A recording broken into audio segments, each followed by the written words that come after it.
Welcome to the Scene Snobs podcast.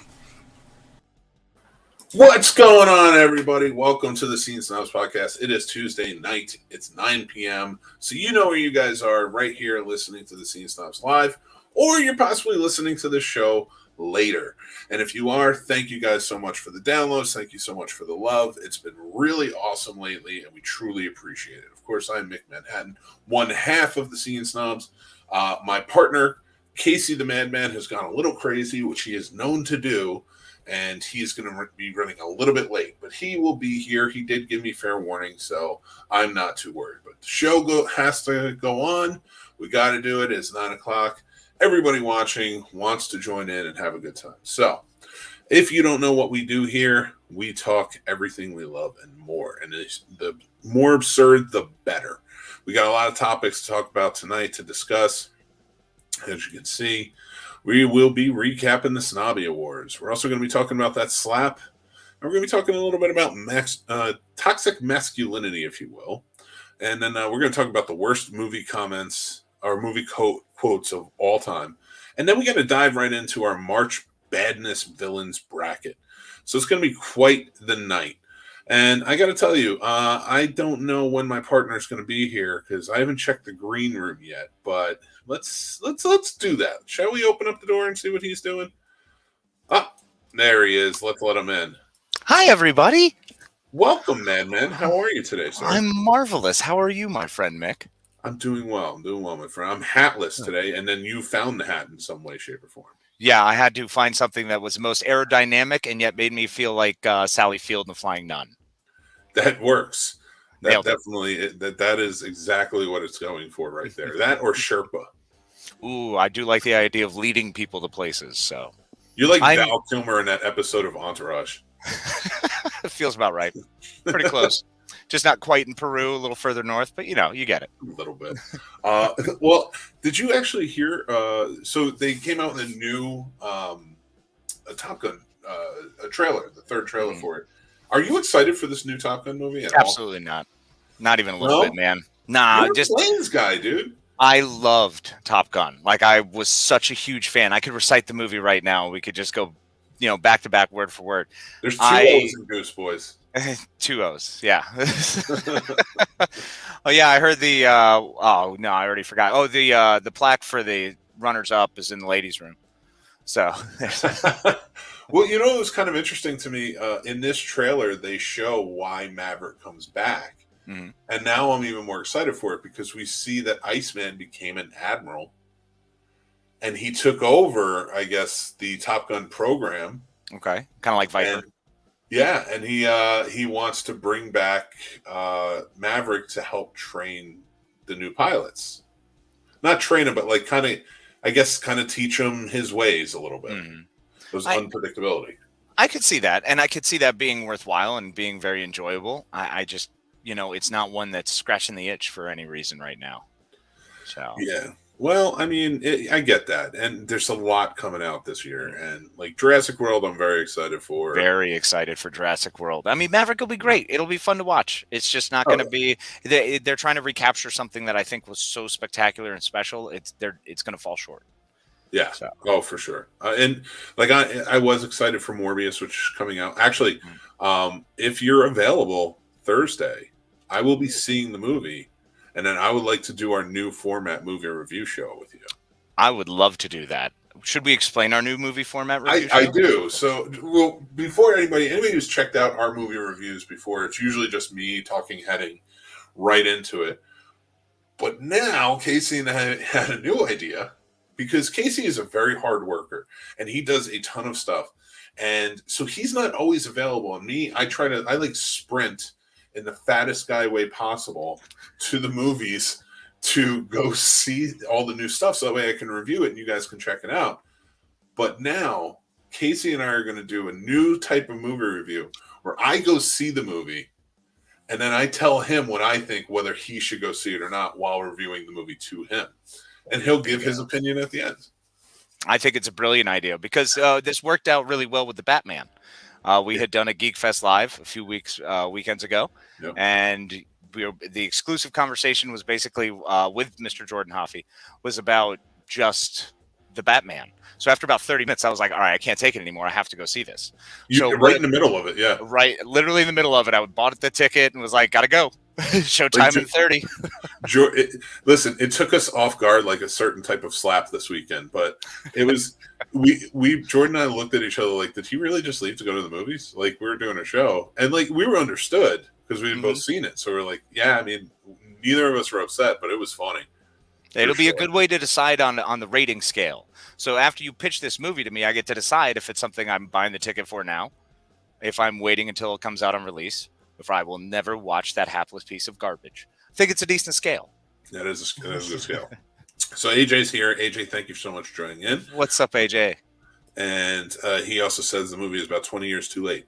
Yep. I'm going to reserve my opinion on that because there have been some very cool things coming out that are sequels that I'm really enjoying that are like 20, 30, 40 years after the original. I mean, that's fair. It's just this one in particular is going to be interesting to see what the stretch is. So, I mean, I am curious to see it, but I'm not in a hurry to see it.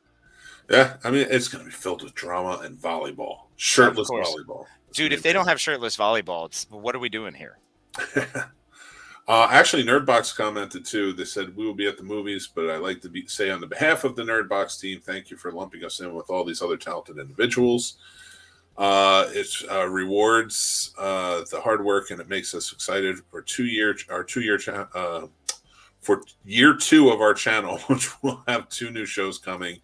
Teaser for one, it was in negotiations with the cable network that didn't pan out. Well, we're sorry that didn't pan out, but yes, 5 Things and John and Jean's Coffee House of Horror, both from the Nerdbox channel, were nominated for Snobbies this year.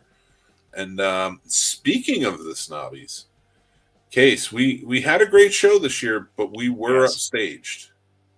Yeah, oddly enough, those pesky Oscars, some sort of other award show going on the same day. I don't know why they decided to book that. They somehow overshadowed us again. Yet again. I mean, it's mind-boggling how they do this because there's not much, to that show. Well, I will say that next year's Snobbie Awards, which, let's face facts, next year, every year I try to say, like, no, I'm out. I don't want to do this anymore. But everybody kind of made me feel like it's important to them. And if it is important to them, then I think that we should do it. So there will be a year 3 Snobbies, provided that, I don't get by bus or something. Yeah, well, try not to do that because then that would stop a lot of things. That would stop so many things. So many things. But I will say, Case, if we are going to make this successful, I'm going to have to drop kick you on camera next year. I mean, obviously, that's the only route. You're going to have to make a joke about my wife, and then I'm going to have to drop kick you. Nah, I think let's really commit and make it about, like, the dogs. Like, make it something that just cannot absolutely defend itself whatsoever. yeah, you're just like, hey, listen, those puppies of yours are sure ugly. And it's just like, drop kick. Cuckoo. Keep my dogs' names out your mouth. It was pretty wild how all that went down, man. I mean, that was mind-boggling. Chris Rock really, it was funny watching the slow-mo because you see him kind of like he's going to buck. Yeah. And then he does not. But well, I have that. I'm actually glad you mentioned that. That is one of the most professional moves I've ever seen. Because if you look at this, he's got a fist. Like the moment he was ready, he was cocked back. His foot was in the right position. The guy, you can tell from that moment, knows how to throw a punch. Maybe not an effective. I don't know. I've never seen him throw a punch, but he knows how to throw a punch. He cocked back and immediately snapped out of it, and his hands came open. And I was like, that's professionalism, because he knew at that moment, this can't be a brawl. Yeah. This can't be what this becomes, or it's over for not just him, but both of us. Oh, yeah. And I will say, I do not believe that Chris Rock didn't know about Jada Pinkett Smith, because it was a public. I knew, and I don't follow them anywhere. Yeah, but I didn't know. And I do follow them. I have listened to her show, and I was unaware of that. But my thing is, Chris Rock is a genius in terms of comedy, and the guy researches.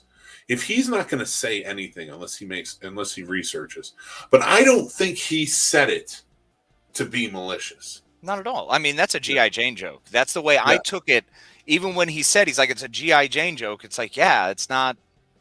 I don't see that as being offensive. I just didn't see it that way. Not to that extreme. Not to what that if that's to me a teachable moment where you get to, after the award show say, hey, look, my wife deals with alopecia, and then maybe talk about alopecia, maybe use that to like add knowledge, which it did. Yeah. I mean, the effect is the same. We still get the knowledge and people are learning more about it. But now we have this argument over, was Will Smith right to do this? Was that reaction viable? I will say this. In a world where we live, where people who have girlfriends, wives, things like that, men say constantly, and have done it in the past too, where they go after somebody who's humiliating or goes after their significant others. Now, here's the thing. I do not believe Will Smith was right. Will Smith did what every man says they're going to do, but it doesn't matter. You cannot, first of all, you can't put your hands on somebody else. You just can't do it. Unless it's in defense, you cannot strike somebody. It's demeaning, it's unprofessional, and it's BS. He should have talked to him afterwards. He should have. Of course. If you're that upset, you go up. You've known the guy for 30 years. You go up to him afterwards and you say, listen, that wasn't cool. You need to apologize to my wife. There's ways to handle this. Yeah, and oddly that he felt that comfortable to go slap this man. Who, they're contemporaries. They grew up at the same time. They came up at the same time. They were in the industry, huge, coming up at the same. Like everything parallels between them and their timelines. Well, remember, Chris Rock was on Fresh Prince. Yeah, he played that. He played the guy, right? Jeff's cousin, who Will had to go take out on a date. That's right. Yeah. So, they knew each other. It's not like they don't know each other. And that's probably one of the reasons he felt comfortable doing something as demeaning as that. Yeah. And listen, he's a comedian. And that's the one thing, I know a lot of comedians are coming out and saying, this could lead to violence on stage everywhere. And that's bullshit. And I hope that doesn't happen. What I would say is, if there's any way to fix this, it has to come from the Academy. First of all, Will Smith was 100% wrong. He should not have been allowed to remain, nominated or not. Yeah. They should have kicked him out. I don't care if Denzel, or because I had heard that Denzel and Tyler Perry were talking to him and they were mentioning, we've got him under control. It doesn't matter. He struck somebody. He's got to go. You got to make him leave. He can still win. Yeah, of course. He can still win. Heck, you can have him in a green room somewhere. Don't they have the press room and stuff behind? He could go to the press room. I think he should be out. You got to go. If you win, we'll give you your award. But you lost this privilege to do this because you struck somebody. Yeah, and you should have lost the privilege. You're right, because he should have lost the privilege to give a speech. He shouldn't have had that. That you can't do that. Yeah, there were so many things that went wrong there, and you can see the dominoes falling, because honestly, when it comes down to it, and everybody, we're going to get to your comments because I know this is a big thing, but you see, he struck him, he was upset. Then when he does win, he's probably a mixed bag of emotions that he has to deal with it and thinks, I have to say something, but at the same time, I have to be thankful for my award. So he's comparing himself to the actual character of Richard Williams he played, which I think is BS. It was you should not have compared that at all. That's their father. And you're saying that violence is fine, their father condones violence. You can't do that. You can't evoke someone's name like that. And who's dead? I believe. Dead. If he's he may not be, but I think he did die. Honestly, and I will verify that. What was that? And then came back. Well, it seemed like he only died for a little bit. I'm pretty sure I've read that he passed away. And I think they said it in the movie. Or no, they didn't say it in the movie. I think he was still alive at the time, but I think recently he had passed. Nope, he is still alive. Good on him. You enjoy your life, sir. Right. So he is still alive. But even then, it doesn't matter. You cannot do that. He shouldn't have gone out there. He shouldn't have been out there in the first place. But, so the Academy screwed up, and with their whole investigation thing, I don't think his award should be taken away. I don't. No, you should never. I don't. He earned the award. He did the role, and he did the job, and he obviously gained that acclaim, and he earned it. I have no qualms with that. Yeah, they voted. It was already set. I have no qualms with that. They haven't let him stay in the show. They haven't taken a single award away from Harvey Weinstein or Roman Polanski or any of that. So like you can't say, or Woody Allen or anybody else. Like, and I'm not saying any of that. I'm not saying if you should or you shouldn't. I'm not in that bullshit organization, and I don't want to be. But you can't take his award away, in my opinion, if you haven't taken theirs, no matter what the egregious error was. This is a situation where it's like, but you can kick him out. You can kick him out. Yep. So you have your award, but you are no longer allowed to vote or come to our things anymore. And the fact that they didn't make that decision and step forward that way, that was just crummy, man. That was just crummy. We got a lot of people with a lot of opinions here, and I want to read them off. Let's back a little bit. Yeah. AJ says, I didn't have an issue with Chris Rock. He's a comedian, cancel culture at his best. Didn't work with Dave Chappelle, won't work with... No, he's fine. Yeah. Chris Rock's going to be fine. Chris is going to come out ahead on this whole thing. It's interesting. What about the opposite? Casey wants to see a movie, but you say it's not good. We would, but that would go really quickly. Yeah, that'd be 2 minutes. Because Casey does not mince words if he does it. And plus, I go see him a lot quicker. So like, I feel like if I pitch it to him, we can listen to what Casey's going to say, and he might even offer some insights, just even sight unseen. That's always possible. Never know. Paul, evening, gentlemen. Sorry for the buddy? tardiness. What's going on, Paul? How you doing, bud? I love that everybody knows each other and they're just all in the comments like, it's all about the community. All about Radar's the community. Radar, what's up, buddy? How has the last week been for you? I love it. I love it. They're asking each other out there how they're all doing. It's great. That's the whole point. It's the community. And if you guys want to be a part of the community, join the Discord and talk. Everybody talk and get to know each other. It's fun. More lows than highs, but the whole award show. I mean, it was no snobbies. Let's face facts. I mean, that's the biggest thing. It was just no snobbies. That's because we rushed through. Like they have to do like 4 hours of the event. We're just like, all right, let's read this one off. We didn't even have presenters. We're like, well, that's the big thing is we didn't have presenters. If we have presenters, it adds to the show. We have more glitz and gala and glam. We'll get there. You know, by year 7, snobbies are going to be so huge. Oh, it'll be huge. This could be bigger than you'll ever know. It will be the largest thing you ever seen. That's true. I hate to hear that, but it's good. A good attitude to have about it. There's more high. I'm sorry, AJ, brother. We're here, man. If anything we can do, we have the ability to do. We want to help. Chris Heck has a chin. Yes, he does. He was able to take a shot. Step 1, laugh at jokes. Step 2, realize your significant other was mad about it. Step 3, slap the host and curse twice live on TV. Step 4, win Oscar. We've cracked the code. That's how you do it. Radar knows. And that's what I'm going to do. That's how I'm going to get the Oscar next year.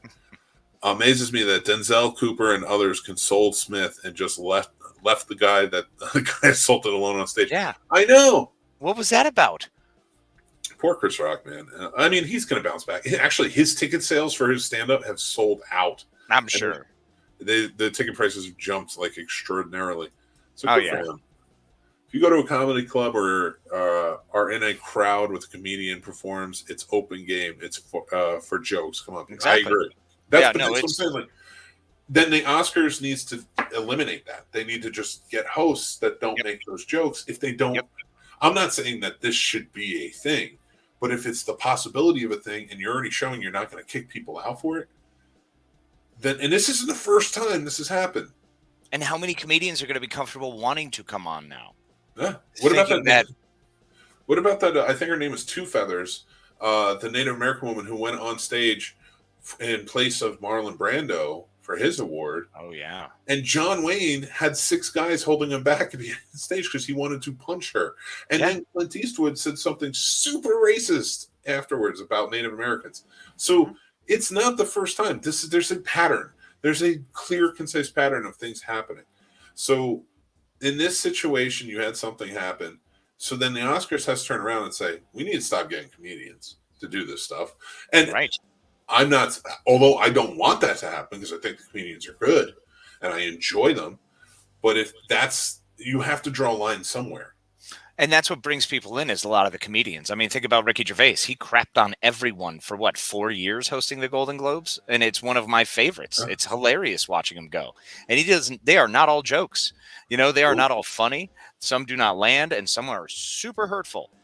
So Oh yeah. the idea that a G.I. Jane throwaway joke is going to be the thing that really gets everybody riled up, it just seems like a failing on so many levels that And that let's should even be a concern. Yeah, and I mean it's so ridiculous because they said too, like some people were coming out and saying, "Well, would he have done this to anyone else? Yeah. Would he have done this to Will Ferrell, who's bigger than he is? You know, if he was doing it, you know, like it makes sense. Like he has 50 pounds and like 5 inches on the guy. Yeah, and once again, a contemporary, someone he would be comfortable doing that to, and then Yeah. could probably get away with an apology a few days later, and everything will be hunky dory. I don't know about that. I think Chris Rock has some material for a while.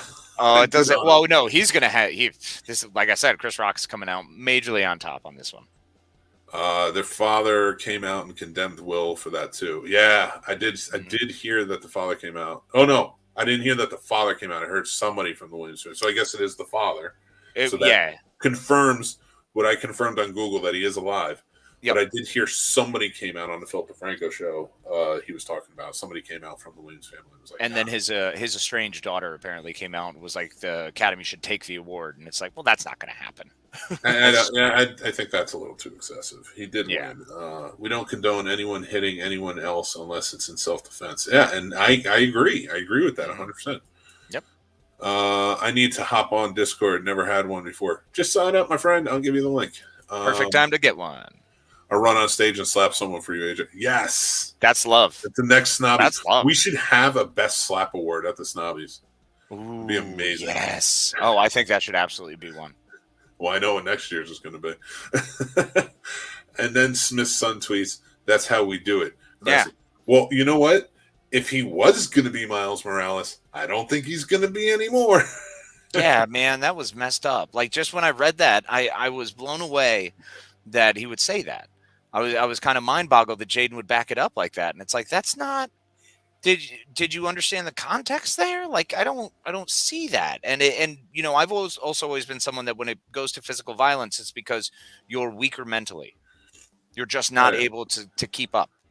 So yeah, if it's not in defense, and I'm not saying you shouldn't walk away. I am a proponent of you should walk away now. Mm-hmm. Like I'm old enough where I'm just like, I don't want to fight, and if somebody wants to fight me, and I'm 6'8", so somebody always wanted to fight me in a bar. Oh, of course. So I remember those days. Yeah. So now it's like I'm going home. I don't want to do this. I don't have any. Like I enjoy this. You want to fight somebody else. I'm going home because even if I'm gonna win, who knows what's going to happen to me just because I won. So as a younger man, I remember these lessons from my father about, hey, son, if you ever get into a fight, you just kick him in the nuts and hit him in the throat, because the simple fact is you just want to win. It's all that matters. Nobody talks the next day about who got a better punch in. It's who won. And I was like, that's a coward's way. You can't do that. And now I'm the old man going, no, right in the nuts and then in the throat. Like 1-2, just get it done with. I will be completely honest with you. I am, you know me, and you've been there. You've seen me fight, and that in my younger days, I tried to stop you once. That was fun.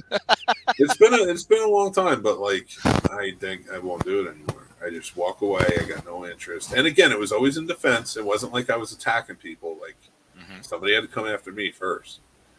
But yeah, no, that ain't happening. That's not how we do, Jaden. That's not how we do. Not how we do. Bob says, for real, Casey, Mel Gibson wanted to slap Richie Gervais big time. Oh, yeah. Absolutely, Bub. Yo, totally. But it was ridiculous. See, that's the trick. Even though he was red-faced and completely stone-faced and really angry, he didn't. He came back. He snapped back, and that was it. He didn't. And he didn't like it, and he might have said something afterwards, but he waited until afterwards. He did it professionally, just like Chris Rock did. Sorry, Will. Big Willie style is not helping on this one. Yeah, and then what? Took like almost 2 days before he apologized or whatever. What a trash. It was a trash situation. I don't think Will Smith is trash. Let me just be very clear on that. I actually like Will Smith. I like Jada Pinkett Smith. I like the Smith family. I think they're all impressive. Willow's great. Jaden's great.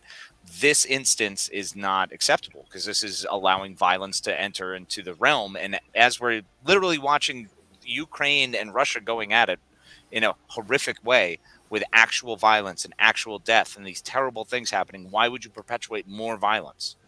So, yeah, and why does that have to be the big thing right now? Like, yeah. you kind of stop feeding into this. And I do like what Paul said here. I'll run on stage and hug a stranger for you then. Snobs stick together. Hell yeah. Yeah. Hell yeah. That's the community. Because down here, it's our time. It's our time. We could write up Clint's bucket. Yeah. But that's their time. That's true. Do you think it was for ratings because of how much Oscars was declining? No, I do not. But I think they're riding it. Yeah, well, that was the thing, is I think it was a point where they were struggling. And I honestly considered this as maybe that's plausible because the Oscars have been failing. And now what? Right afterwards, they got a 600,000 number boost. Like, it was ridiculous. It's insane. Yeah. But it's still a boring show of people just stroking themselves off for how great they are. So yeah. I don't have much interest there. I would much rather come out and do what we do on the Snobbies, where we promote and praise and really celebrate fellow podcasters who are all the same tier, all grinding and having fun, and there's a passion that we have together, and it's a better community because we don't slap each other in the face like children. Yeah, we will. Oh well, I mean later, but we drop kick. We don't slap. But we won't slap. We won't slap anybody else. We'll slap ourselves. Yeah. AJ, I wouldn't be surprised if it was all for ratings, honestly, because I didn't know they were even on until I saw the news. I didn't watch them either, so I'm right there with you. It was all the news feed. This is the first time in 30 years I didn't watch it, and I was like, oh, something interesting happened? Yeah. Yeah, I mean, the only time I had quit watching them, except when I watched them with you. And then I wound up I fell asleep. We did the Snobbies, and it was just so great. And it was so much energy, and I was so excited that I just passed right out. I literally got home and was like, I should turn on the Oscars. Boop. Not me. I just watched the movie and then went to sleep. Sweet. Was it Jesse Stone? No, it wasn't Jesse Stone. I'll fight you, Mick, but we have to we're not deal. I love no sumo suit fighting. I'll do that. Why rap fighting? I already have a sumo suit on. It's not fair. Well, then I'll get bubble wrapped. Dan and I will be bubble wrapped against you. Even Jocko says he runs from fights. Isn't it crazy that we have to wonder if it's real or not? Like, that's where we're at that level of this desperation. It is, but it was real because that reaction was 100% real from Chris Rock because seeing that hand cock back and then just open, like he knew, like people are like, well, why would he have his hands behind his back? Because 90% of the time he's on stage, his hands are either here or behind his back. Watch anything he's ever done. If it's not holding a mic, if he doesn't have to hold a mic, they're behind his back or they're here. Because he usually is talking a lot with his hands. So he's at a work show, he holds them versus in his, stand-up where they're all over here. Yeah, that's legit. Well, you know what? We have a lot to talk about tonight. We've got a lot. We're 30 minutes in. And we're going to skip the toxic masculinity thing. I want to go on to the worst movie quotes of all time. If Mick is I won't even bother to say. If Mick is going to drop kick anyone, he has to be wearing a Hulk Hogan outfit, red and yellow undies, and boas and all. I will do that, and I will cut this into the handlebar. I will do that. You better. 100%. And Radar says, I want to do the giant bubbles that you stand and run in. Can we get a snobs elimination style going? All right. So here's the funny thing. I've been, and again, this is not coming to fruition anytime soon. If it does, it's an if. Okay. I have been approached about a possible film festival snobs fest situation. And if that could happen, and it does happen, and if it happens, I'm going to say if again, because the possibility of it happening is probably none. Yes, that would be fun.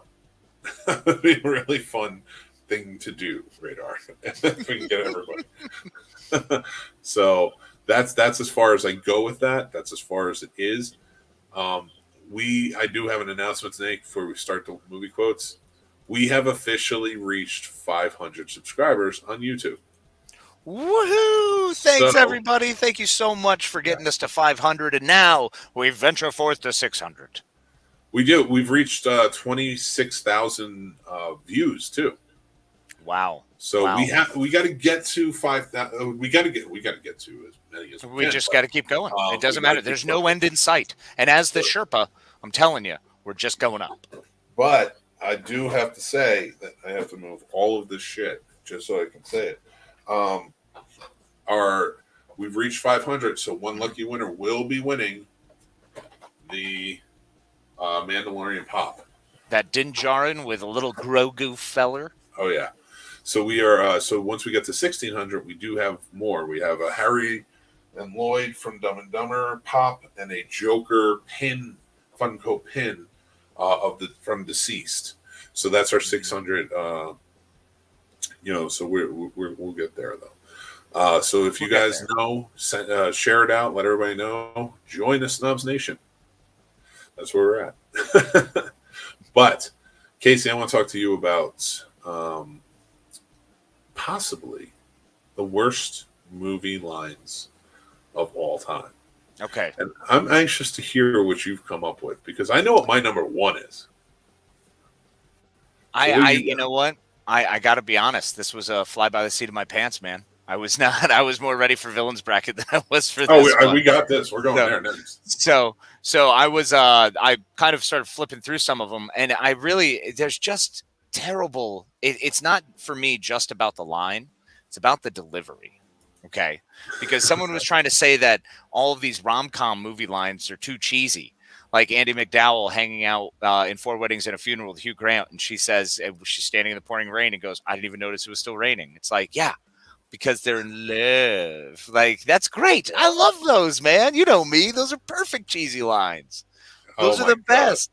I love them. But then we get into some real fun ones. Like there's this one movie where one of the characters said, "Did you just have a brain fart?" Begging your pardon, sir. I resent it when people fart inside my office. From G.I. Jane. Yeah. Oh, my God. Man, you're really pulling it back there. So... Paul says, "Are you a Mexican or a Mexicant?" Mm-hmm. One of the worst movie quotes, and if anybody doesn't know what that is, that's Once Upon a Time in Mexico. Thank you very much, Dan. Appreciate it. Hi, Freeze. I'm Batman. Yeah. Okay. Here's the thing. There are so many bad lines in that. There's so many bad lines in both those movies that are just... I haven't even put out the special episode yet, and I think I have more to add to it in just a second. But we're going to. I mean, with Chris O'Donnell's special line, like, your charms have no effect on my rubber lips. So, all right. Oh, my God, that's so bad. All right. I have my number one, but here's some that I've actually pulled up, and I wanted to go over because I agree with them. And then it's Twilight. Anything in Twilight was bad, but everything. Your scent, it's like a drug to me. You're like my own personal brand of heroin. It's so bad. I've got one that goes with that too, though. Pearl Harbor. Now you know how much I love my Michael Bay movies. Not for his writing, ever. Only explosions. God, but when Rafe and Evelyn are having their moment with his broken nose, and he goes, "You're so beautiful, it hurts," and she's like, "It's your nose that hurts," and he's like, "I think it's my heart." This is such a terrible. And Josh Hartnett just firing those out, man, with that terrible accent. It's so bad, but it's so recognizable too. I mean, listen, Star Wars, Anakin. I don't like sand. It's coarse, it's rough and irritating, and it gets everywhere. But not like you. You're everything soft and smooth. It's so bad. It's so bad. Oh, so like stuff like that. It's I don't know. Okay, well, I've got to. If we're gonna pull some of them out, I do have one of the greatest movies ever for one-liners, Commando. Okay. Oh no, there's no bad lines in that. There's a great one. You scared? Well, you should be, because this Green Beret is going to kick your big ass. Oh I eat Green Berets for breakfast, and right now I'm very hungry. All right. That man can deliver a line like nobody else. Yes, he can. Hey, Bennett, let off some steam. It's not the action that made those movies good. No. It's not the fact that he was like an Adonis. Mm-mm. It was the delivery of his lines that everybody was just like, okay, this guy wins it. He's just nuts. He just commits to it every time. It's wonderful. You know what's another really bad one? And let me if you can guess this one. Do you know what happens to a toad when it's struck by lightning? Now, The yeah, same good old thing X-Men. that happens to everything else. Storm from X-Men, played by Halle Berry, Yep. speaking to Toad in the Yeah. train station, I believe. That was atrocious. It's horrifying. Yeah. I don't know. There's so many. Oh, I got one for you. Let's see if you know What? this one. Diplomatic immunity. Oh, bullshit. That's the greatest line I've ever. What is it? Face. Finish it off. Lethal Weapon 2. No, finish the line, though. Diplomatic Just immunity. been revoked. Yes. 100%. I love that line. Don't you I know. ever dare say that's a bad line. So I had to pull it out. It's a great line. They're eating her, and then they're going to eat me. Oh, my God. Wait a minute. What is that? Oh, no. Troll 2. That's right. Troll 2. Yes. Troll 1 is still my favorite, though. All right. But before we move on to the brackets list, You're bleeding, man. You're hit. What is that? I ain't got time to bleed. I ain't got time. Oh, my God. I ain't got time to bleed. Predator, bro. I'm just going Schwarzenegger.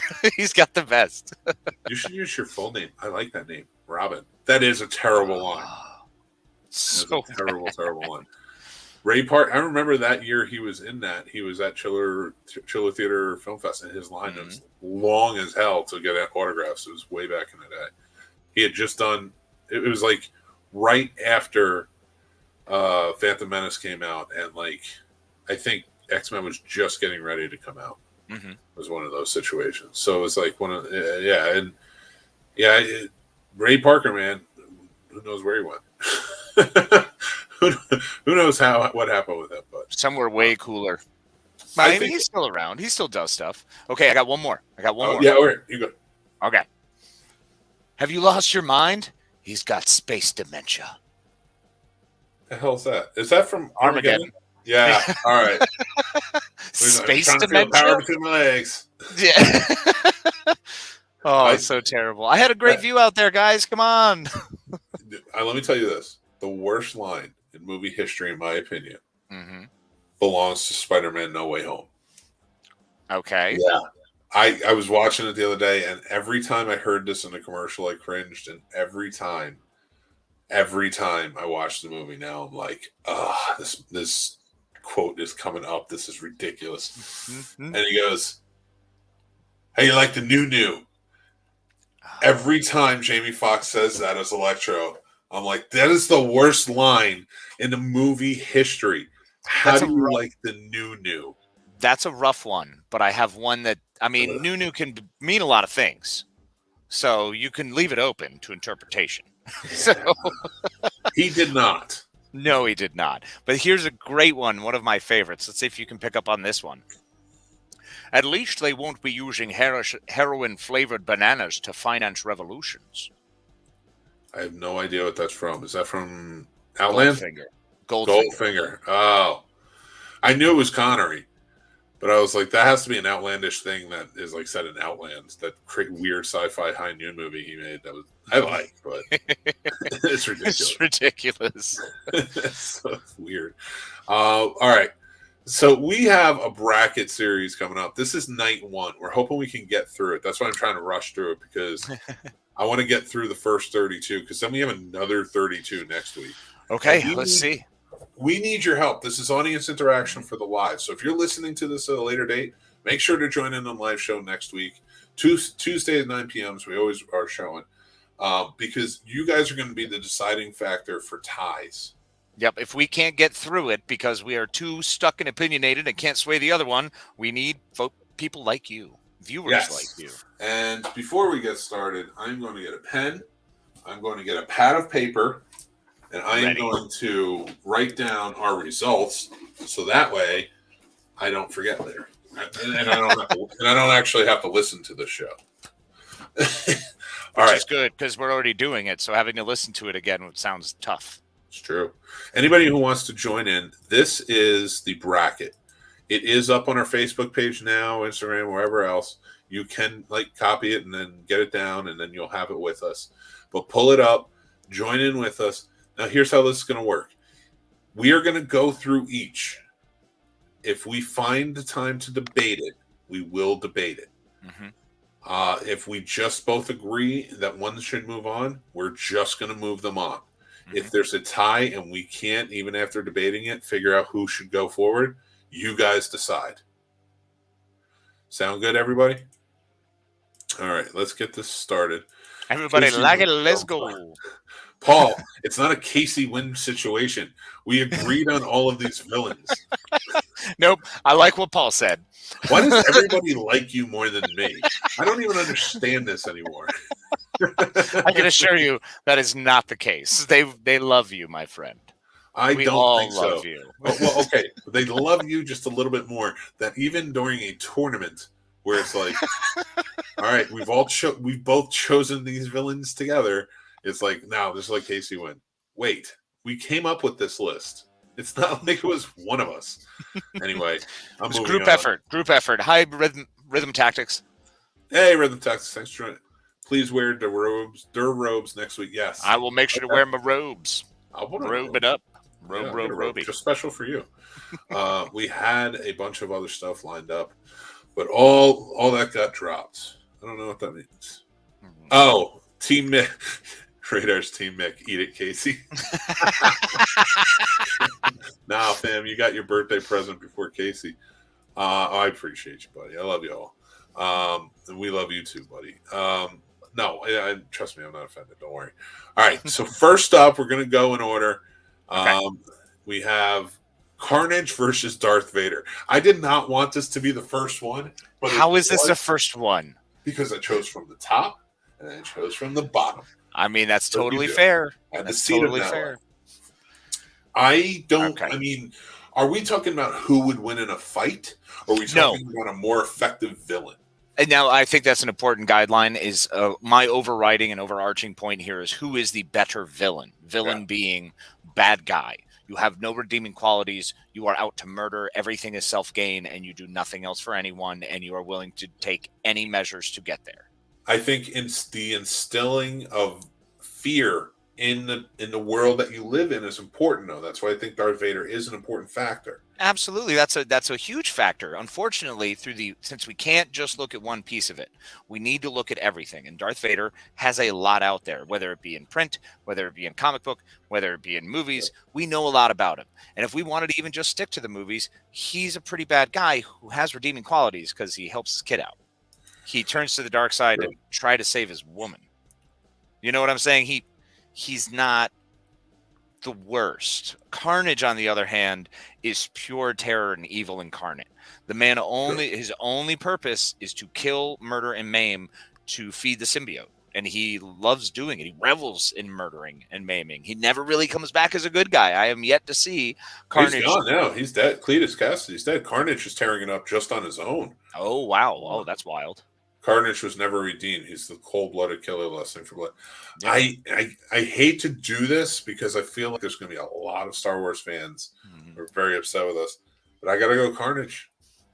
Yeah, I mean, I just for the sake that he is pure evil. And the idea of Vader fighting Carnage, like I kind of go into that for some reason just because they're in the bracket. I want to mentally who would win in a fight. It's kind of tough to figure out who would win in that. It is because the Force is effective, but at the same time, if he could master Force lightning, electricity does take out Carnage. And would he be able to just Force hold Carnage? True. It would be an interesting fight, but since this isn't based on fight, this is based on ability. I would have to say the cold-blooded killer would have to go. Yeah, because the Mustine is Carnage. Vader is a better character. All right, I like that. That's a good. I'll agree. Oh, Vader is a much better character. I want to be on record as saying I like Vader as a better character, but Vader has way too many redeeming qualities to be a villain. Carnage. That one had to be debated though, because that's you can't not debate against Darth Vader. All right, next up is the T-1000 versus Siler. I think we know Siler from Heroes is not a better villain than the T-1000. Are you really going to argue this? All right. The reason being because I think Siler is a better villain because Siler has no redeeming qualities. He goes only after power. He's only killing for what his sake is to gain more power, to attain more. Whereas the T-1000, even though a far more intimidating villain, even though a far more deadly villain, even though a more menacing creature all around, is programmed to do a thing. You know what I mean? So there is a program operating it. It is not its own will. Unless we're putting T-1000 and Skynet kind of together in this. I will say this. You probably should have done that. But I will say this. I'm not going against the T-1000 over Siler. So we got to leave this one up to the comments. Let's see what you say. We're going to move on to the next one, but let us know. Vote. Whoever has the most votes gets it. The T-1000 killed some babies. That's true. Radar, I am aware that the T-1000 is terrifying, murderous, and awful. It is programmed. Siler was a dude who decided to start going and just wholesaling murdering people so he could attain more power. Like, I'm sorry, but that dude's straight villain. Fair, but I don't think he's going to win this one. It's possible. Like we're getting the votes for T-1000. I am not against Kathleen the T-1000. Hi, Kathleen. Yes. We have 2-for-1. T-1000 versus Siler. So right now, 3 more votes. T-1000. 3 more votes. 3 more votes. I want to see everybody who's watching send up a vote. Just send up a comment. Yep. Let us know. What's the next bracket? It's the Emperor versus Vic Mackey from the Shield. Ooh. Can we just say who it is? The Emperor. Yeah. Yeah, that's the Emperor. That's not even a question. It is Emperor all the way because he was the most evil who did everything for himself and his personal gain. And I mean, he was wiping out worlds. He had armies fighting each other. Dude's ridiculous. What an incredible villain. The next one's going to actually be a pretty interesting one. Dracula versus the Gentleman from Buffy. Ooh. I got to give that one to Dracula. See, okay. The Gentlemen are, in your own argument, like you did with Siler versus T-1000, the Gentlemen are there for a reason. They need sustenance, and those voices are their sustenance. They're trying to live. They're doing it in an evil way. They're doing it in a very villain way. Don't get me wrong. But when it comes to Dracula, Dracula is also seeking sustenance, but he is twisting people's lives. He doesn't care who he destroys to get there. And he is powerful, and he is manipulative, and he takes people out. That's fair. But given Dracula's full breadth, he falls in love. He dies for love. He fights for love. He does a lot of things for others. Now, mind you, it may take a while. Like a couple centuries have to pass, and he has to murder a lot. A lot. And then, turn people to familiars and screw with their brains and then get, his whole harem, the 3, there's always the 3 female vampiresses. Yeah. He's not great. I'm saying, though, because he fights for love at some point, as twisted and messed up as he may be, I got to go with Gentleman. I love the Gentleman in this scenario because I think the gentlemen have no redeeming quality. They're not giving back to anyone. They're not trying for anything. There is no other thing except take. So this is another situation where it's all take and personal gain. All right. Well, I think the T-1000 won the last one because people stopped voting on it, and the last one was 2-1. So T-1000 works. Yep. Move T-1000 along. I like your argument there, and I think I might be with you on it. And it looks like a lot of people would. First of all, I want to say to this, whoever asked which Dracula it was, I would say anybody but the one from Blade Trinity. but Dan, the man who is a big horror fan, the Gentleman, Dracula is an evil, just powerful. So I got to give, I do, he's our resident horror fan with Radar, but, and everybody sort of seems to agree. Paul over here is saying agreed because Adam Sandler's Dracula isn't even. That's true. Castlevania Dracula is pretty sympathetic. All right, geez. Okay, so the Gentleman. I'll go. Hey, listen. If anybody's fair, it's me. I will say the Gentleman. Alucard. I mean, for crying out loud. I mean, he has his own offspring that he tries to help. Yeah, it's weird. Castlevania was crazy. All right, here we go. So the next one would be Norman Osborn versus Noah Cross, which is kind of an interesting. So Norman Osborn is not evil. If you talk about the movies, he is the Green Goblin is, because once he gets cured, he's fine. And actually, even in the comics, he's been cured. Yeah, but he still is always looking out for himself. It's the almighty dollar. He's doing everything he possibly can to find a super soldier serum. He was willing to hurt himself and his son. I think is the biggest point there. He put his Yeah. son out there to be hurt that way, and just for his own lust for power, his own greed, his own need. That's fair, but Noah Cross impregnated his daughter and then murdered her and took his granddaughter so he could be with her. Yep. So Noah Cross. Yep. Yeah. I mean, if anybody's seen Chinatown, we know who's on there. And I'd forgotten about that. It's been so long. When you would place Noah Cross in the list I was looking through the spreadsheet, I was like, oh my goodness. I totally forgot about him. Brutal. You know our rule, people. If you haven't seen Chinatown, and that is a big spoiler in Chinatown, sorry, but it's been 50 years. That's your problem. Wasn't that a Roman Polanski movie? That was a Roman Polanski movie. Don't need to watch it. I understand, but that is one of my favorites of all time. And I like the sequel, which was directed by Jack Nicholson. The Two Jakes is fantastic. I love that. It's almost slapsticky in a way. There's the 2 or 3 scenes that are almost goofy. I love it. You know, it's funny. I think I've mentioned this on the show before, but I'll say it again. Do you know what the third in that trilogy was supposed to be? But it got turned into another movie.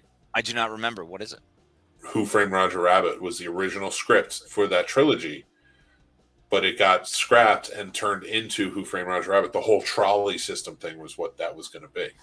Mm-hmm. And they were going to deal with like a framing, and Jake Gittes had to hide the guy, and it was a whole thing. So very interesting. And I would have loved to have seen that, but I do love Who Framed Roger Rabbit. I mean, we got Who Framed Roger Rabbit, which is just brilliant. So, Radar, you're insane. It's never okay. Now, Chinatown. Oh, Chinatown is okay. I think we were just calling it an okay movie. I was like, it's one of the brilliant movies of all time. I don't know whether it was or not. I think it was because it was at Jack Nicholson's house that the crime happened. Really? He wasn't home. He wasn't there. They just were using his home. Wow. So he was not there. I promise you. You go back and watch. He's not there. Or go back and look into the case. He wasn't there. But it was at his house. Okay. And he didn't know about it. So, like, that's already been taken into account. But I will say this. That's where we've talked about art being separated from it. Like, I get it. I cannot give up Chinatown. That's one of the movies I have to. I love that movie. I completely understand, and I don't judge or begrudge anyone who has a different stance than me on that. So, no problems whatsoever. Look, Annie Hall is one of the greatest movies of all time that I'll never watch again. I'd probably never watch that again. I don't care for women in pantsuits and ties. Really? No, I'm strong kidding. Outfit, bro. I don't that care. Outfit. They can wear whatever they want. My wife wears pantsuits sometimes. She definitely wears her pants in the house. That's true. I'm in fact wearing shorts, so you're not. As per usual. I did the other day with a tie. All right, next up is the Kingpin versus the Evil Queen. Okay, so the Evil Queen wanted to kill her kid because she was prettier than her. Kingpin did try to kill his kid too, and that was accidentally though, because he was without Vanessa and his. You're talking about the show. In the comics, his kid becomes a superhero and he tries to kill him. Yeah. It's a tough one. Kingpin does always go out for himself. And we've opened this up to all avenues. Oh, no, it is. Actually, I should say only in comics, video games, movies, and TV. We are not covering books because books would just be... Oh, God, no. Like, no I novels. can't go back and read everything. So, yes, the Kingpin, if you're talking about trying to kill your kid, Kingpin is just as vile. Yeah, I'm going to have to agree with you on that one. Kingpin probably gets my vote. And the Kingpin's powerful and could outsmart her, I believe. Oh, valid. Yeah. No. I mean, well, she's got the mirror, and, you know, sometimes knowledge being power. If you know where your enemy is, you already know a lot more than they do. So true. All right. Kingpin he's legit evil. Also, the Malfrio depiction is so good. It really is. I will say this. The next one, I think I'm going straight for it, is Gus Fring versus Bounty and Clyde. Gus Fring would decimate Bonnie and Clyde because he's so much smarter than they are. Yeah, they were idiots. They were absolute freaking morons who just wanted to be popular and wanted money from stealing. And the problem is they killed people. See, that if they just stole money, that wouldn't have been a problem. They wouldn't have been evil and villainous. But the fact that they enjoyed shooting people, got off on shooting people, made it like a game, made it part of the entertainment's sake. They did it for personal gain. Once again, makes it troubling for me. Well, I'm right there with you. I think, and that's why I think Gus worked. Gus always had a plan, and he always had backup. So if we're talking pre-Mike being killed, Mike right there is going to take it out. Like these kids aren't going to make it. They couldn't even hold up against like a barn full of cops. We all know a roadblock. It was a roadblock. It was a roadblock. That's right. Yeah. It was a roadblock. I mean, I just remember cheering for after watching The Highwaymen. It gave me such a different perspective because I never figured I loved the outlaw stories. Growing up, we loved the outlaw stories, the Jesse James stories, the James Younger gang, Billy the Kid, Young Guns. We love all of those things. But you find out these people were just jerks. They were terrible. They're awful humans. Did you watch that Netflix movie about Bounty and Clyde? The Highwaymen? I loved that. I thought it is so amazing. Good. I've watched it like 10 times. It's one of my favorite Woody Harrelson roles. I love him. He and Kevin Costner are so good together in that movie. Those two can chew screen all day. They crush it. Everybody should watch that. Mm-hmm. Dan says, true story, I was at a wedding once, and they called each other their Bonnie and Clyde because ran away from their marriages to be together. Did they murder people? I mean, either way, that's pretty awful. Yeah. Well, I mean, hell, what's his name did it? I got friends in low places type guy, Garth Brooks. I forgot his name. He did. He left his wife. Patricia Yearwood. Yeah. And married to other people. Still can't believe that happened. Listen, people get married all the time. Mm-hmm. And sometimes they were married before. And sometimes they murder people. And sometimes they come back again. Wasn't that a weird Stephen King movie? It's one of the best. Right. Right up there with Maximum Overdrive. It is good. Daleks versus Thanos. Wait. So I'm sorry. Back on the Bonnie and Clyde one. So who do we have as the winner? Gus? I had Gus. Okay, we're going with Gus. I'm good with that. And and Dan brought up the Bonnie and Clyde were married to other people. I remember that Bonnie was. I remember she was engaged. Clyde Barrow, though, I didn't know he was married to someone else. So that's more detestable. If you look like Warren Beatty, you're going to get some. That's how it works. He didn't look like Warren Beatty. How do you know? I saw that movie. There are pictures of him. Oh. They have pictures of the human beings who lived. He was like 5'2". He looked more like Tom Cruise, but creepier. We're still talking about Bonnie and Clyde, and everybody's voting on the Daleks and things. We're not even like tied. It's not even tied. I know. I love it. So Daleks all the way. I believe Kathleen knows exactly what she's talking about. Yeah. Thanos had a purpose. Thanos loved. Thanos was trying to do things for what he thought was the betterment of a society and the universe. So he was not worried about, yes, it was terrible that he was going to kill half the population, but it was to make the other half of the population so much better. So his overall goal was that the Daleks just murder and take and steal and, destroy and exterminate. Listen, you know me. I got the TARDIS right here. I know. But let me ask, are we talking about Thanos with even one of the Infinity Stones? Even one, it's Thanos all the way. Because it's an uncontrollable power that the Daleks don't have. So that's fair, but the Daleks have time travel.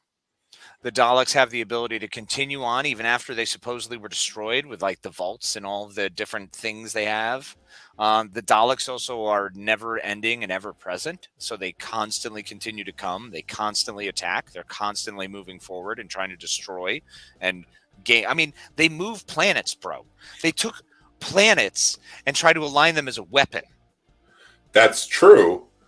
But if you remember, Thanos, without all of the Infinity Stones, threw a moon at Tony Stark. He threw a moon at him. It was a moon. That was pretty cool. So I feel like, and here, I'm not arguing for Thanos over the Daleks. I'm just saying, like, even with one Infinity Stone, we have to assume that Thanos is going to take it. I mean, I don't know. I mean, he's trying to wipe all of humanity out and also, like, get him some. I can relate. True. I understand. Sometimes, if you have to get with Lady Death, it just means smoking a couple planets. I will say, like Dan said, Thanos isn't evil, though, right? Like, he's legitimately motivated to do something right and bang Lady Death. Here's the well, no, it is in the comics. It's completely evil. Yeah, he wants to do this. He gets off on doing this, and yes, he wants Lady Death to. Now, if you're talking about the movies, Hitler thought what he was doing was right. Oh, look, so I am not trying to say I am not defending Thanos in any way, shape, or form here. I am stating I believe the Daleks overall, because their entire society is built around that. It's not one. It's a culture. Listen, I'm not species. agreeing. I'm not agreeing that it should be Thanos. Okay. I'm just saying it's hard to not put up a fight for Thanos's power. And yes, you're right, not fighting, but you can do a lot more evil with that much power than the Daleks could do. Oh, I agree with that. They've been stopped by a man with a screwdriver many, many times. A Time Lord with a screwdriver. I know. He is no man. Listen, he calls himself a madman with a screwdriver. I am quoting. Madman with a box. Sometimes it's screwdriver. You're right. The main quote is madman with a box. But he has said in the past, and especially in the older shows, that he is a madman with a screwdriver. True. The Pertwee years were fantastic with that. Baker himself, too.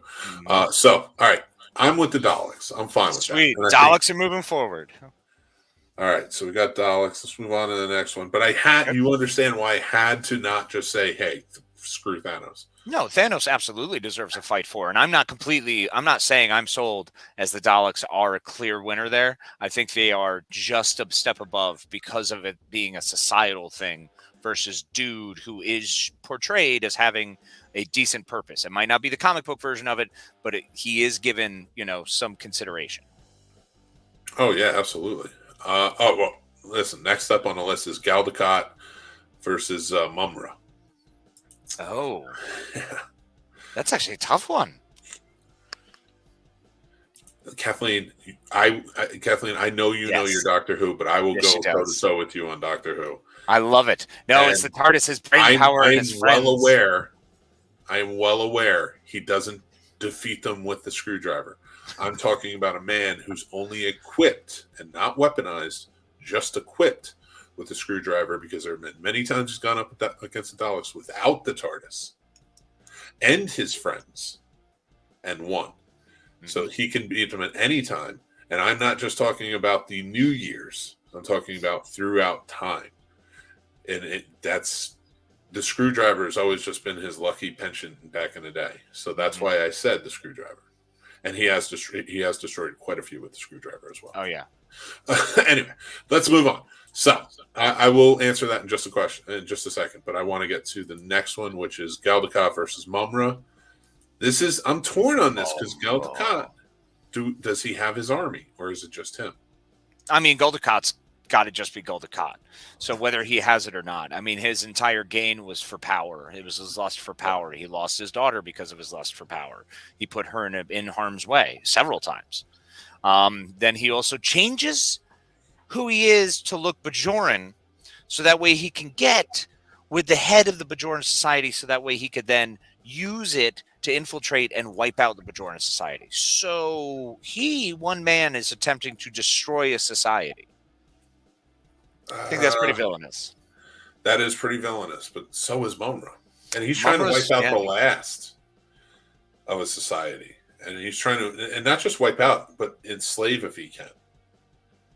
So it's and he has magic on his side. True. So it's an odd way to go about it. I would say that Galdecott, as cunning as he is, even as charming as he can be in his ways. That's what he uses. I mean, his charm is one of his best weapons. So I would have to probably go Mumra, though, with the power. I agree with Mumra, and strictly with Mumra, it's because his goal is to wipe out someone so he can do more bad. Yeah. Like, that's all it is. He just wants to be a bigger villain and wants to hurt more people. So he's trying to take out, cats. So, and I feel like Kathleen, We're going to have you on the show. We'll talk. I promise Yes. you we'll talk Doctor Who. I want us to have a special Doctor Who episode with Kathleen. I want to do it. We have a lot more to go through tonight on this bracket. I cannot argue Doctor Who at the moment. Because I want to do it. But I am all for it, and I love your take on it. But everybody seems to kind of really be agreeing with Mummer anyway, so that kind of works. And Paul puts out the side note. Who is going to Carolina Fear Fest with us? Again, we are official representatives of Carolina Fear Fest, the horror convention to be at. So if you're going to be there, please let us know. And actually, we're going to be doing a little fun thing called Stump the Scene Snob. And we're going to be giving out little trophies. Oh, yeah. Trophies for stumping us. So you come to us with a question, you fire away, and if myself or Mick is not able to answer it, you get to choose who you ask the question to. Oh, we're going to be a team? We're a team. Oh, we're a team. So team Scene Snobs. It's yes. Yeah. Because we're going to need backup. Because there's going to be a lot of horror questions coming my way. And I have to be able to turn to you and vice versa. Yeah, it's going to be a full blitz coming up here soon. Now that we're done with the Snobbies, we've got that behind us. The next part is now do nothing but watch horror movies for the next 2 months, which is kind of like October, but different. Yes. I will message you, but just come on the show next week. Just come on next week. We'll have you on. Yep. All right. So let's move on because we have more. Sorry, Daniel brought up Mammut, the Mammut from oh my God! Yeah. Yeah. Mammut, the best boy. It's true. All right. What do we got? Moriarty versus Vandal Savage. Vandal Savage. I mean, Vandal Savage spent his entire... He has the chance to live forever and could make things better, and instead just decides to hunt and to hurt others and barely even enslave society. He's kind of a crappy villain, but he's also way more villainous because he's had an entire lifetime and has done nothing positive with it. Nothing. He's not a thing. Yeah, he's miserable. Vandal Savage. I already put him down. He's up next. So Kilgrave versus Magneto. Kilgrave. Really? There's no way. Kilgrave 1,000%. Look, Magneto is all about taking care of his people. He has a reason he acts the way he does. He has a purpose, and he has a backstory that we can absolutely understand. Him wanting to act the way he does in the best interest of his mutants. And in the end, he saves all humans. Okay. All right. Whereas, holy cow, Purple Man, I just forgot his name, Kilgrave. Kilgrave is all about he takes and he takes advantage of others, and he essentially is taking their power and assaulting them from the inside and never trying to be better. You know what? Ever. I agree. I just agree because Kilgrave raped and Magneto all the time. Never did. All the time. That's what it was. That invasion, that taking over a person's mind and making them do whatever he told them that's a rape. Yeah, that's evil. removing It's something. It's pure evil. The Night King versus Professor Zoom. I'm saying Professor Zoom. I gotta say Professor Zoom too. I mean, he was trying to do the whole single white female, or what was the Very Talented Miss Ripley, where he's trying to take over someone else's life and then murder someone because they're not okay with it. Is horrifying. So Professor Zoom all day. Didn't want to kill anyone, just fighting against genocide.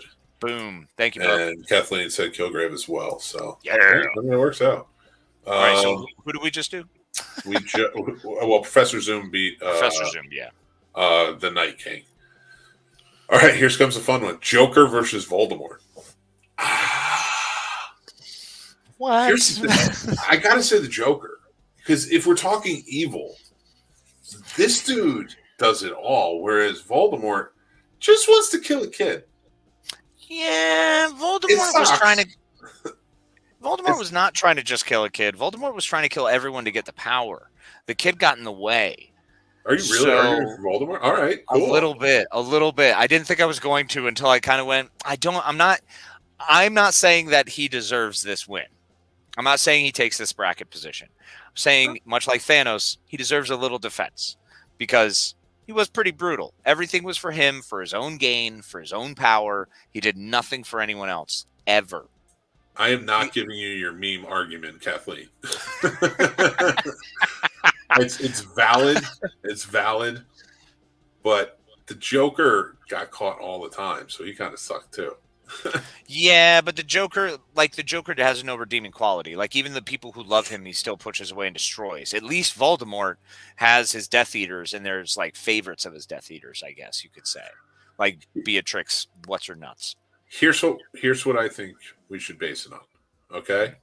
Okay. Who, like Radar says, Voldemort had no loyalty to anyone at all. True. I agree to that. Mm-hmm. But let's base it on the hero versus the villain. Okay. The Joker, and all of his twistedness, everything he's done, and I'm talking twisted. Mm-hmm. I mean, he served the entire Bat family their faces. Yeah. You know, it's ridiculous. It's crazy. But Voldemort did not have an affinity for Harry Potter. He was like, "You're a crux, and you need to go." He was willing to murder any child that stood in his way. He was willing to kill anyone. He had no allegiances. He only wanted more magic and more power. He was a black hole that consumed, I think, more than... But this is weird because they're both this way. Because Joker is a black hole that consumes, but he does it for Batman in a way that's so twisted and disgusting. You know what I mean? Like, he's doing it in that sort of obsession. I love you, but I want to destroy you and tear everyone around you down. Voldemort was like, I just want my shit. Get out of my way. Yeah, that's legit. So are we saying Voldemort? I can't believe it, but we might be. Well, we need to decide, because if not, we got to go to the people. I'm going Voldemort. I got to go Voldemort too. And there's a lot of people saying Joker. I know, and I get it, but Joker, they're too close. It's really tough. And actually, there could be an argument to be made that, you know, Joker really just had a mental disorder. So, maybe if someone at Arkham had actually given a shit and tried. Sure. Harley Quinn tried, and he used her. So this one's a good one. And that's not really, it's not a good one. Hans Gruber versus Thulsa Doom. I think we all know. You're going to go Hans Gruber, aren't you? No, oh, okay, Doom. Good. It's all Thulsa Doom. We're on the same page here. It's Thulsa Doom 1,000%. Yep. I'd never go. Hans Gruber was just dude who wanted some money. Yeah, he was actually trying to, he was funding his country's coup. You come to find out in the third one was his goal. Yeah, that's legit.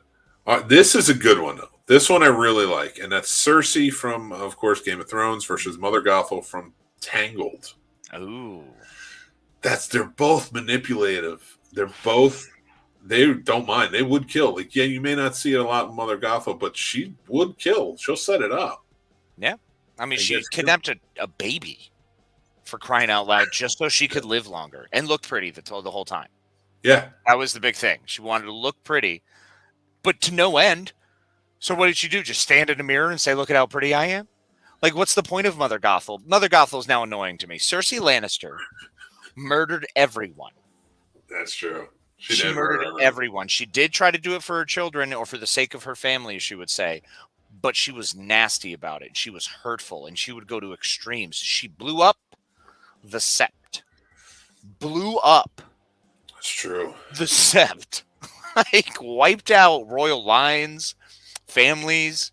She's miserable. So I'm saying Cersei. Cersei's where my money is. I'm not going to argue with that. Cersei. Cool. You got to be some twisted human being to just blow up your entire kingdom. Search. You just blow up, and then you bring a dude back from the dead, and your closest advisor is a absolute crazy creepy dude, like Captain Glad Hands. He's weird. He's uncomfortable. Yeah. All right, we got Frank Underwood versus Boyd Crowder from Justified. Okay. Frank Underwood is from, of course, House of Cards. I'm going to say Frank Underwood. He was president. I have to say Frank Underwood as well. I like Boyd Crowder more. I think he's a better character. I'm well on record that Walton Goggins is one of my favorite actors. I really don't think he was a villain. I think he was a matter of circumstance who was trying to make himself in a position to feel better. It just didn't work. Yeah, 100%. Okay, so next up, we're going to the next round, people. So this is, and again, we have a whole other 32 to do next week. Mm-hmm. And then we will do the final 4, hopefully next week. Sweet. You know, because we're going to get down to the final 2 tonight. And I say we just keep it at the final 4. And next week we'll just motor through and then final 4, who gets it. I love it. All right. So Kathleen said boinking. Boinking your brother. Boinking your brother. Cersei, you dirty girl. You're a dirty girl, Cersei. We got Carnage versus T-1000. Okay. Who do you got? I'm going to guess. I still got to go Carnage, man. I still got to go Carnage. Yeah. I'm with you. It's just because the power alone and the twistedness after. Yeah, because I mean he's going to be able to tear down almost anything anyway. He's going to rip those guys apart. Oh yeah. Even if he just launches them to space, they're out of his realm. The Emperor versus the Gentleman. I'm going to say the Emperor. Personally. Emperor. It's got to be the Emperor. He is the absolute pure villainy of do everything possible to attain as much power as possible. Only for himself. It goes nowhere else. He is the gatekeeper of all power in the universe, and that's what he wants. So, yeah, straight villain.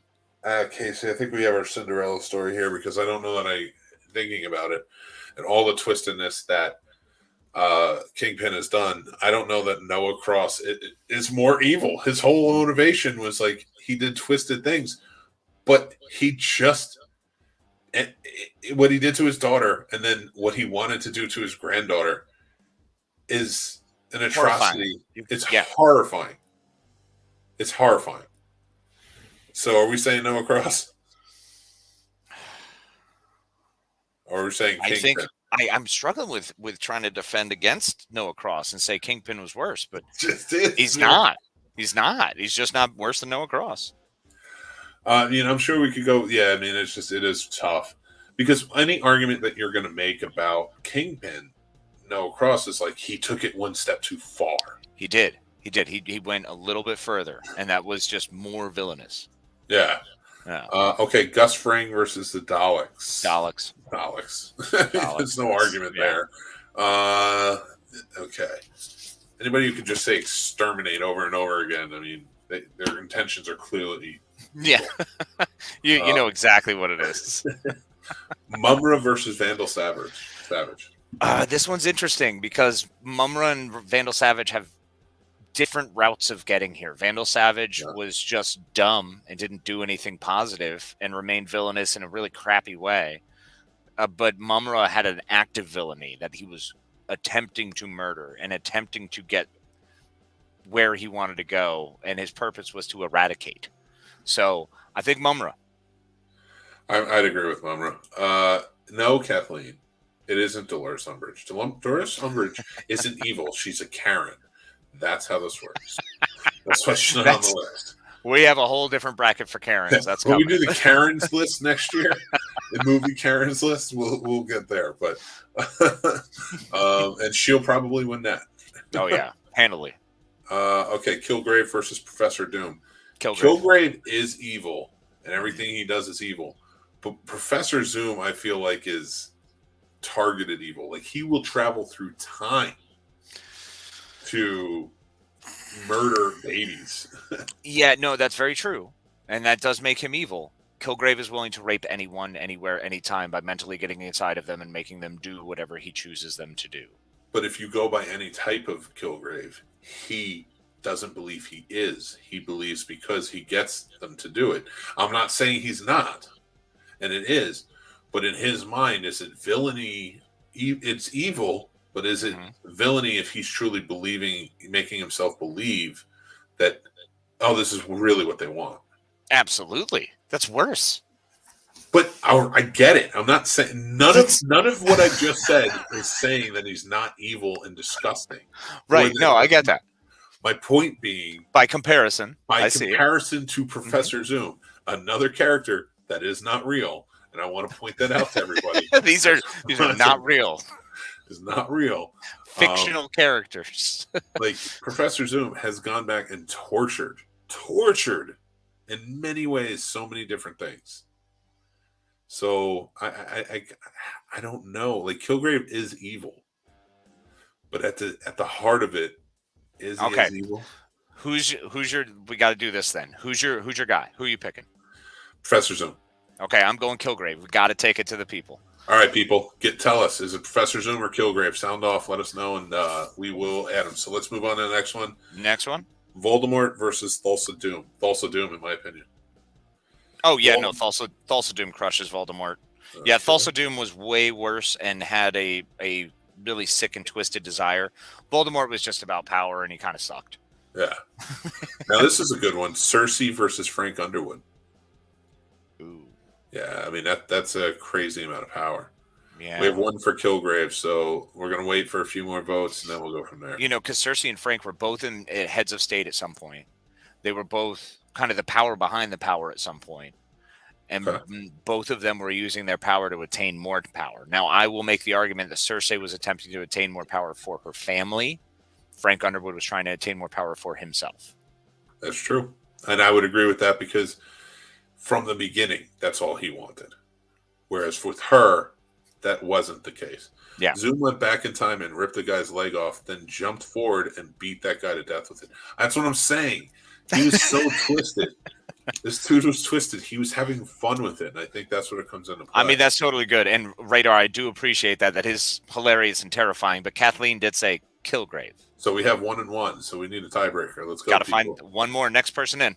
Whoever's in, I'm willing because Zoom is bad and evil.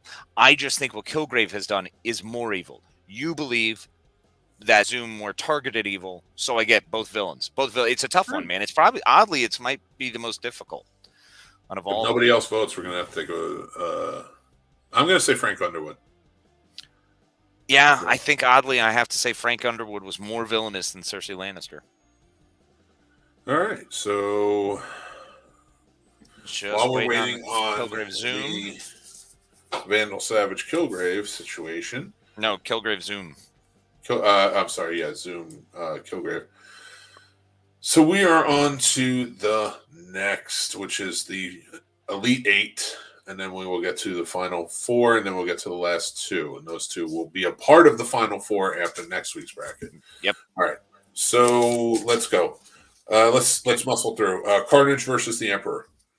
I'm going to say this. Emperor. Wow. I got to go Emperor. Wow. I don't even know, man. Raider, is that you changing your vote? I need a clear, concise people. Just say the name. I think Radar's as back and forth as we are, man. This is a tougher one than I expected. Kilgrave Zoom is difficult. Oh yeah, and it's hard to argue, but or stop going back and forth and making me think one or the other, because then I'm like, all right, maybe you're right. Then I'm like, go back, and I'm like, just give me your vote. So Carnage Emperor. These two are so similar, but Carnage is about his own gain, like literally his own power in murdering. Like that's what he loves to do. The Emperor is willing to murder planets to get what he wants, and that's just more power for him under his control. So I got to say the Emperor. Yeah, me too. Yeah. All right, we'll move the Emperor.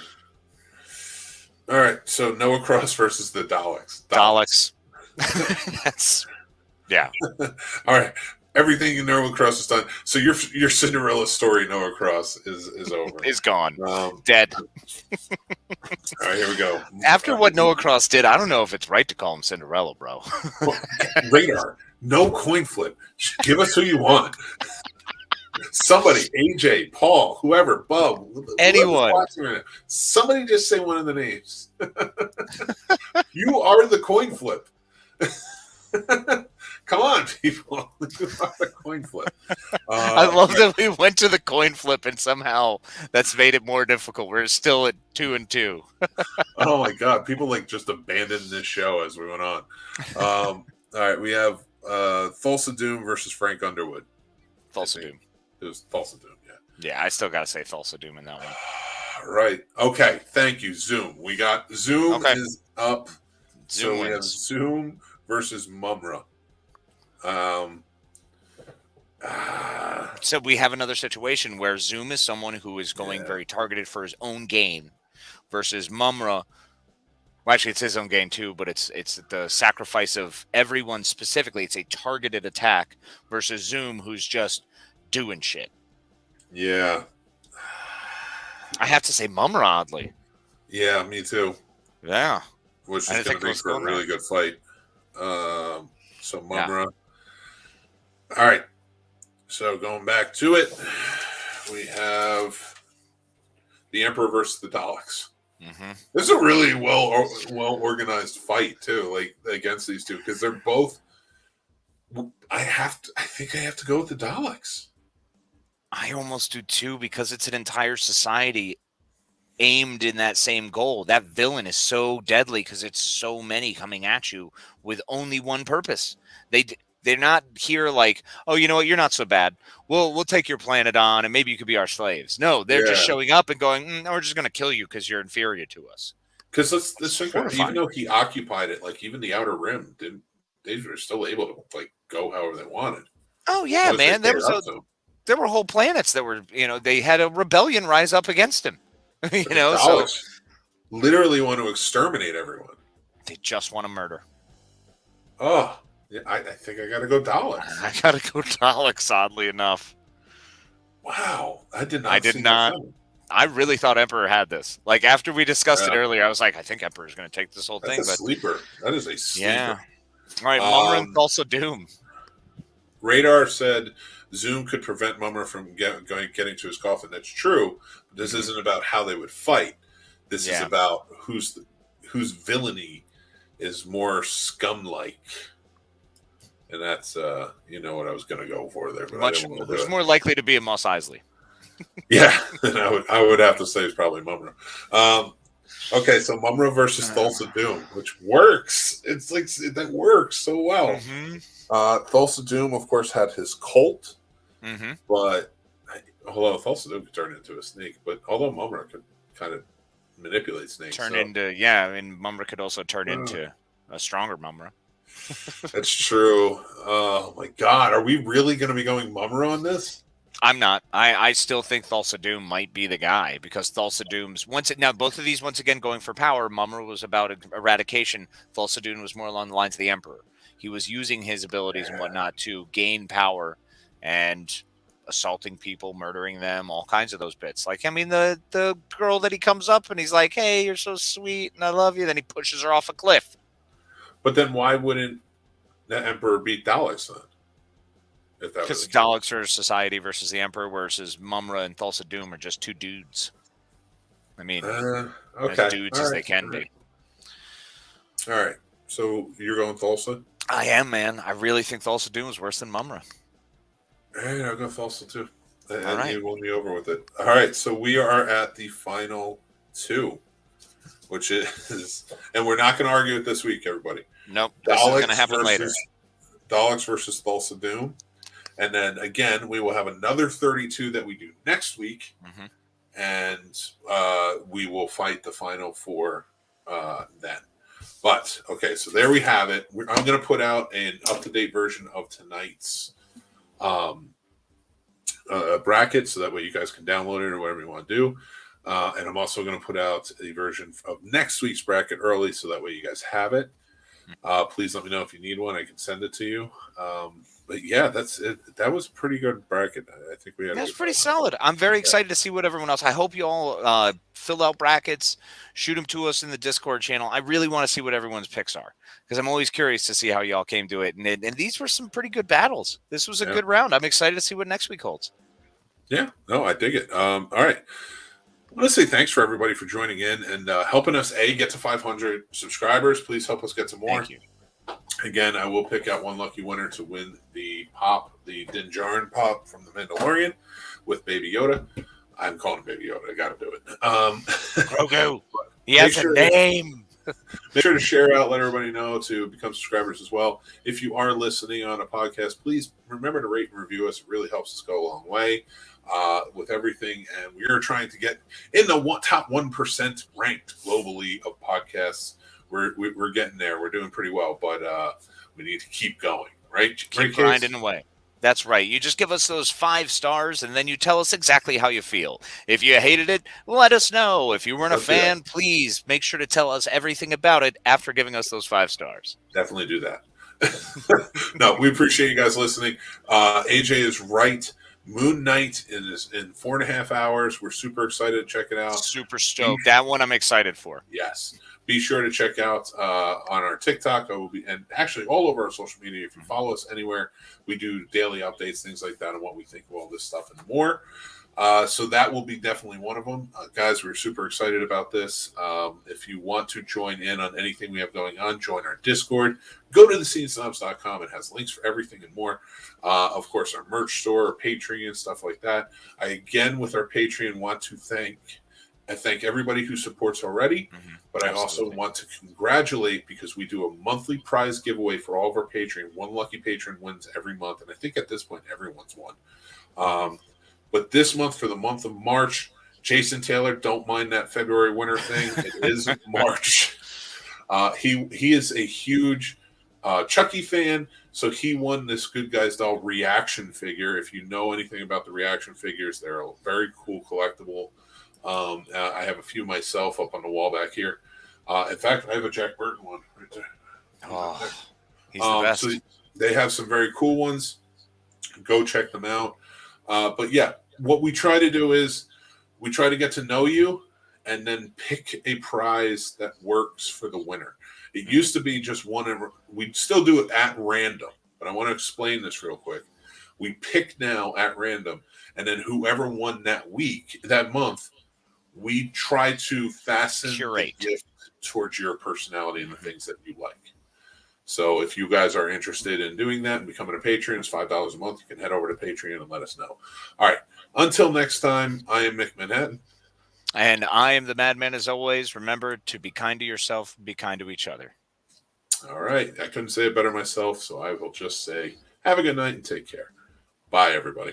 And I should have been my video ready, which I never did. Thanks for watching and listening, everybody. I'm the Scene Snob, Mick Manhattan. You can check out the Scene Snobs podcast live every Tuesday at 9 p.m. Eastern on our YouTube channel, or all podcast platforms afterwards. Also on our YouTube channel, you can check out great shows like Real Combat, the ultimate debate show for movie lovers, mixed movie picks with new recommendations every week, Geek Fest live every Sunday night, and new movie reviews and news all the time. Like and subscribe, then hit the notification bell so you know when all of our new episodes drop. Thank you so much to all of our amazing Patreon supporters, with whom this would not be possible. They help keep the lights on and support us in such big ways. If you would like to become a supporter on our Patreon and take advantage of all the perks like monthly giveaways, early access, and so much more, head on over to the Scene Snobs Patreon page and just sign up on one of our 2 tiers. Join our awesome community of geeks, movie lovers, and so much more, and join up on our Discord. The Scene Snobs Discord is now live, and you can head over to thescenesnobs.com for links to there and more. The Scene Snobs merch store is now open with original fun designs that are available on all different types of merch and apparel. Check out thescenesnobsmerch.com. Make sure you like, follow, and subscribe to all of our social media accounts like TikTok, Twitter, Instagram, Facebook, and so many more. We have fun updates, topics, we talk about collectibles, and so much more on there. It's a great time. You can find all of our links to everything on thescenesnobs.com or on our Linktree, which are down in the descriptions below.